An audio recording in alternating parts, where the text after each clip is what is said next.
Tonight, Columbia police are investigating a body found near I-70 and Highway 63. Good evening, I'm Brittany Pieper. And I'm Jenna Middaugh. We've been following this story since our 5 o'clock newscast. KOMU 8's Emma Henderson was live on the scene for us and joins us now in our newsroom with the details. Police had an area underneath the Highway 63 bridge blocked off today because of a death that they're investigating. The cordoned off area was right next to Clark Lane and Hickson Creek, which is near the Best Western Hotel and Steak and Shake. The forensic team was on the scene for hours and brought a tent up the hill from Hickson Creek and loaded it into a pickup truck before the scene was cleared. The cause of death is still unknown, and police have not told us if it's suspicious. Police on the scene would not give us any further details. We will continue to update the story as we learn more. We have new details in a domestic disturbance case that led to a fire in Hallsville. 84-year-old James Heitzler is accused of setting his home on fire. Deputies say he pulled out a gun outside the home, then threatened his daughter, ran back inside the home, and that's when he set it on fire. Heitzler faces charges for arson, armed criminal action, domestic assault, and unlawful use of a weapon. A teacher was injured in a chemical explosion at Slater High School. It happened around 1 o'clock this afternoon.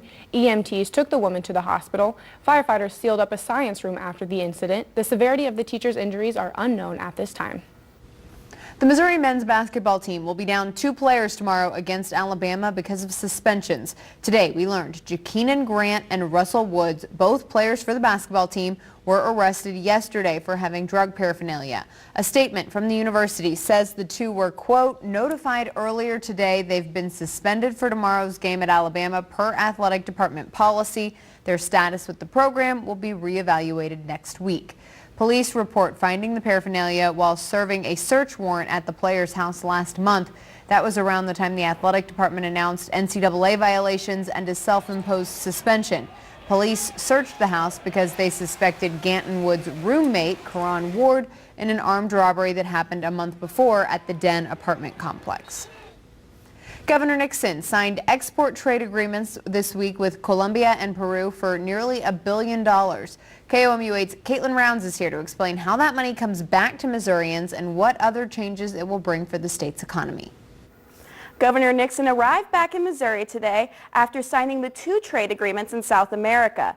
The first export agreement, signed Tuesday, says Missouri will export $750 million worth of goods in the next 5 years to Colombia.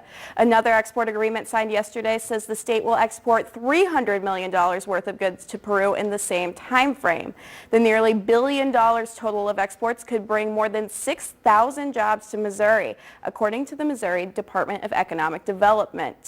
The department said geographically, this trade agreement could be particularly helpful. Since Peru and Colombia are in the southern hemisphere, they have seasons opposite of Missouri. Businesses with seasonal products could sell their goods year-round. According to experts, export agreements are generally a good thing since 96% of the world's customers live outside the U.S.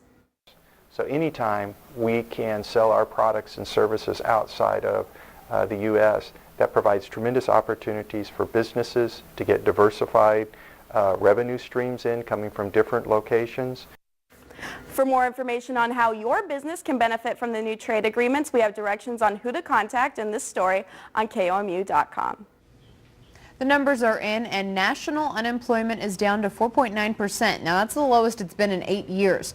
John Scalise works at Job Point. It's a career center in Columbia, and he says the new rate is good news, but he still has some concerns. For example, he says businesses are hiring people who are overqualified for their jobs, which can make the job search difficult for others. People who haven't been working for a while and have that gap of employment run into a challenge because they're competing against folks who traditionally may have taken a job that maybe requires a lot more experience and skill level. Missouri has yet to report its unemployment rate for January, but for December the rate was also under 5%. The deadline for the application for a youth summer job program is tonight at midnight. The CARE program gives children who live in Columbia the chance to have real-world job experience. 14 to 20-year-olds can apply for the job online, and 150 of them will work at places across the community, including restaurants, offices, daycares, and retail stores.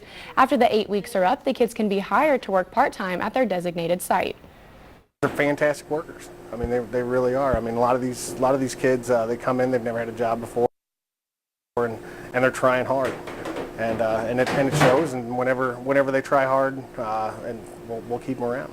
This last year we had a really impeccable girl that was constantly challenging us as we were trying to challenge her with different tasks.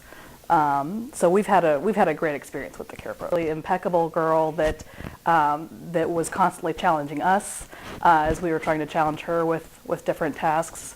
So we've had a great experience with the CARE program. Although the application for the summer program does close tonight, the CARE Summer Art Gallery application opens February 6th and closes March 16th. That program hires youth to work for artists for 8 weeks. Here's what's happening right now. Concerned Student 1950 is being honored at the NAACP Image Awards. They're up for the NAACP Chairman's Award, being presented to 5 people and 3 organizations that have used their distinct platforms to create agents of change. Missouri Student Association Interim President Peyton Head is at the awards. His Facebook post about being black on campus helped spark the movement of the group. Reports show the number of fires decreasing, but firefighter deaths on the rise. This week, the MU Fire and Rescue Training Institute is offering more than 50 classes for firefighters on a variety of topics, one of those being how to prevent a deadly situation. Ethics, civil unrest, and More for that after the break. The Zika virus has been linked to birth defects, and scientists are now finding a new way that it may be spreading.